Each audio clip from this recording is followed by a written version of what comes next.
हाँ जी, बताइए, आपने पुलिस स्टेशन के लिए फ़ोन क्यों किया था?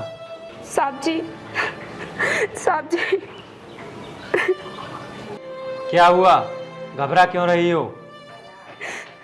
साहब जी, कल मैं घर पे नहीं थी तो कुछ दबंग माफियों ने मेरे घर पे कब्जा कर लिया और मेरे घर का सारा सामान बाहर निकाल फेंक दिया साहब।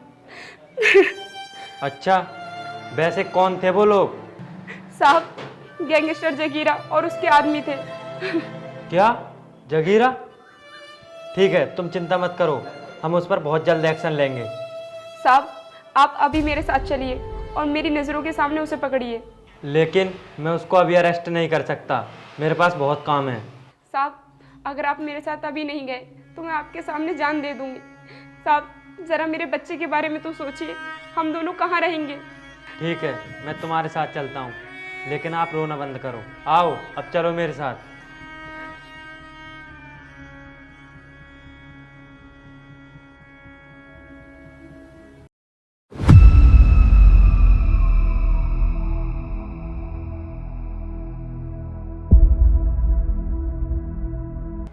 आइए दरोगा जी, आइए, बताइए कैसा आना हुआ।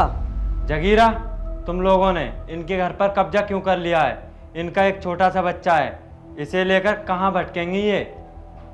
सुनो दरोगा जी, इसका पति हमारी गैंग में काम करता था और एक दिन पुलिस के हाथों से मारा गया और उसने हमारा लाखों का माल पकड़वाया था। तो साहब, इसमें हमारी क्या गलती है?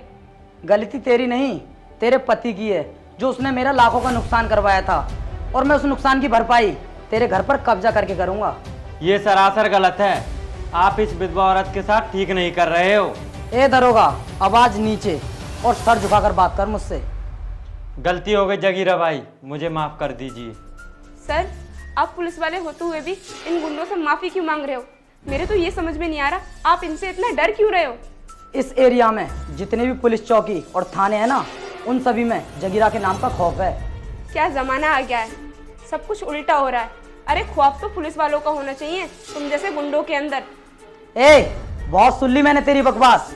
दरोगा, एक काम कर, इसको लेकर दे यहाँ से। जब तक आप लोग मेरा घर मुझे वापस नहीं कर दोगे, मैं कहीं नहीं जाने वाली। अगर तूने मेरे खिलाफ ज्यादा ऊंची आवाज उठाने की कोशिश की ना, तो तुझे बीच चौराहे पर ले जाकर गोली मार दूंगा और मेरा कोई भी कुछ नहीं कर सकता। साहब, हमें हमारे घर में रहने दीजिए, मैं आपके हाथ जोड़ता हूँ।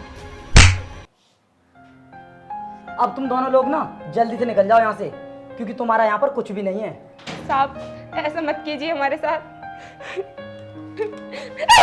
लगता है तू ऐसे नहीं मानेगी, ठोक दूं अभी। बोल, जाती यहाँ से नहीं? चल निकल यहाँ से। दरोगा जी, आपके सामने ये लोग मेरे साथ मारपीट कर रहे हैं और आप कुछ भी नहीं कह रहे इनसे। मैं कर भी क्या सकता हूँ? मैं इनसे सिर्फ रिक्वेस्ट ही कर सकता हूँ कि आपका घर खाली कर दें, वो ये करेंगे नहीं। मतलब इसमें पुलिस भी कुछ नहीं कर सकती? ये तो कुछ भी नहीं कर सकता नादान औरत। अगर हम अपनी पर आ जाएं तो कोर्ट को भी खरीद लेते हैं, समझी? जगीरा भाई, आप इन्हें छोड़ दीजिए, इनको मारिए मत। बस दरोगा जी, बस। कम से कम अपने डिपार्टमेंट का नाम तो मत गिराओ, इस वर्दी की कुछ तो इज्जत रहने दो। कहना क्या चाहती हो आप? एक तो आपके कहने पर मैं आ गया। आप यहाँ नहीं आते तो ही अच्छा होता, कम से कम इस वर्दी की लाश तो बच जाती। पुलिस का काम ये नहीं कि गुंडों के आगे हाथ जोड़े, पुलिस का काम तो ये है कि जहाँ अन्याय हो रहा हो वहाँ न्याय दिलाएं। मैं ये सब आपके लिए ही तो कर रहा हूँ। अरे मुझे नहीं पता था कि तुम इतने बुज़दिल और कायर पुलिस वाले हो। अरे असली पुलिस वाले तो वो होते हैं जिनके आगे गुंडे भी कांपने लगे। क्या बकवास कर रही है तू? निकल जा यहाँ से, वरना ये लोग मुझे भी मार देंगे। मैं जा तो रही हूँ, लेकिन जाने से पहले मैं ये कसम खाती हूँ कि जो खौफ तुम इन गुंडों के अंदर नहीं पैदा कर सके, वो खौफ मेरा बेटा पैदा करेगा। क्या बक रही है तू? तुम दोनों को जिंदा जला देंगे ये लोग। इन गुंडों माफियों के दिल में मेरे बेटे के नाम का डर होगा, डर। बहुत बोल लिया तूने। पकड़ लो इसे और ले जाकर लटका दो चौराहे पर, फिर देखता हूँ इसकी मदद कौन करेगा।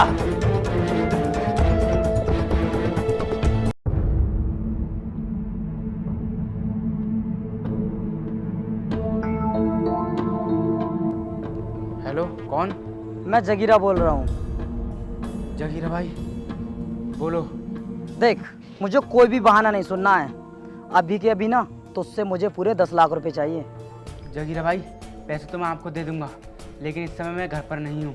अच्छा, हमसे होशियारी करता है। नहीं जगीरा भाई, मैं आपसे कसम खाकर कहता हूँ, मैं इस समय बाहर आया हुआ हूँ। मैं घर पहुँचते ही आपको पैसे दे दूंगा। देख, अब तो मैं तेरी कोई बात नहीं सुनने वाला। मैं अपने आदमी को भी तेरे घर पर भेज रहा हूँ, उसको 10 लाख रुपए दे देना, समझा? जी भाई, मैं उसके घर के पास पहुंच गया हूँ।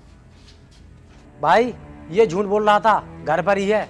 क्या सच बोल रहा है ना तू? जी भाई। एक काम कर, टपका दे साले को।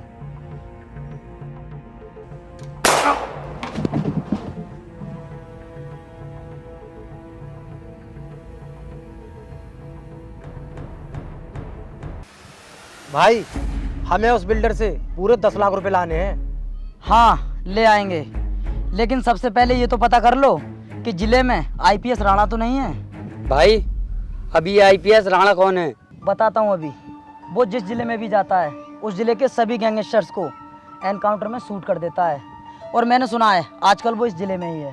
भाई, आपकी आंखों में एक आईपीएस का खौफ, ये तो मैं पहली बार देख रहा हूँ। वो आईपीएस नहीं, बल्कि गुंडों और माफियों का काल है, और हमसे बड़े जितने भी गैंग थे ना, उसने सभी खत्म कर दिए। मुझे ये बताओ, तुम लोग न्यूज़ नहीं देखते हो क्या? हर दिन उसकी न्यूज़ में खबर आती है।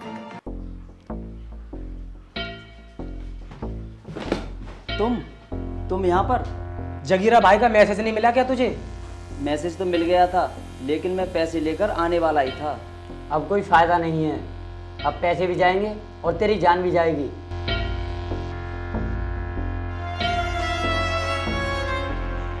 कौन है बे तू? और ये कर नीचे कर। अगर मेरा नाम सुनोगे ना तुम लोग, तो तुम्हारी पतलून भी गीली हो जाएगी। अच्छा, वैसे क्या नाम है तेरा? राणा, आईपीएस राणा। भाई, ये वही राणा है जिसका जिक्र जगीरा भाई कर रहे थे। हाँ, ये वही हैं।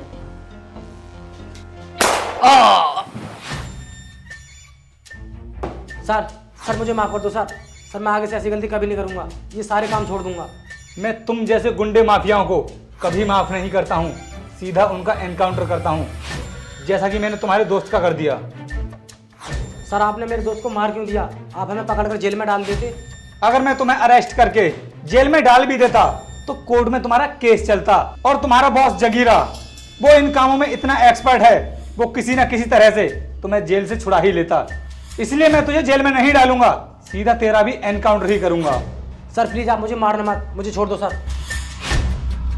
सर, शूट कीजिए उसे, वरना ये बच जाएगा। भाग जाने दो उसे। अगर मैं चाहता तो उसे यहीं के यहीं ढेर कर सकता था, लेकिन हमें जगीरा को भी तो पकड़ना है। अब हम इसका पीछा करते हुए जगीरा के अड्डे तक पहुंचेंगे और उसको रंगे हाथों पकड़ लेंगे। आओ, अब निकलते हैं।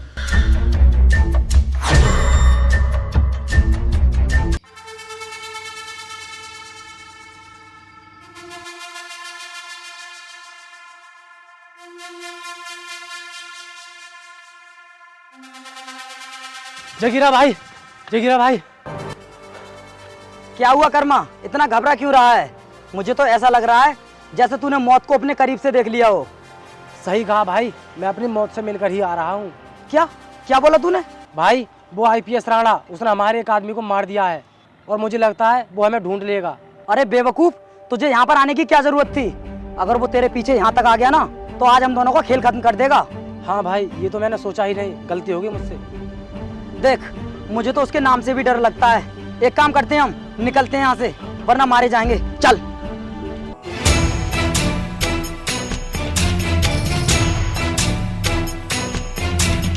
भागकर जाओगे कहाँ, और कब तक भागोगे तुम लोग, वो भी आईपीएस राणा से बचकर?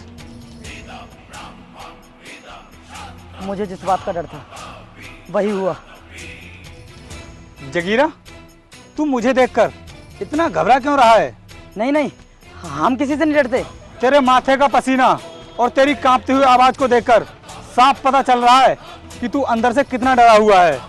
अरे नहीं, ऐसा कुछ भी नहीं है। मुझे खुशी हो रही है तेरा ये डर देखकर, क्योंकि आज मैंने अपनी माँ की कसम को पूरा कर दिया है।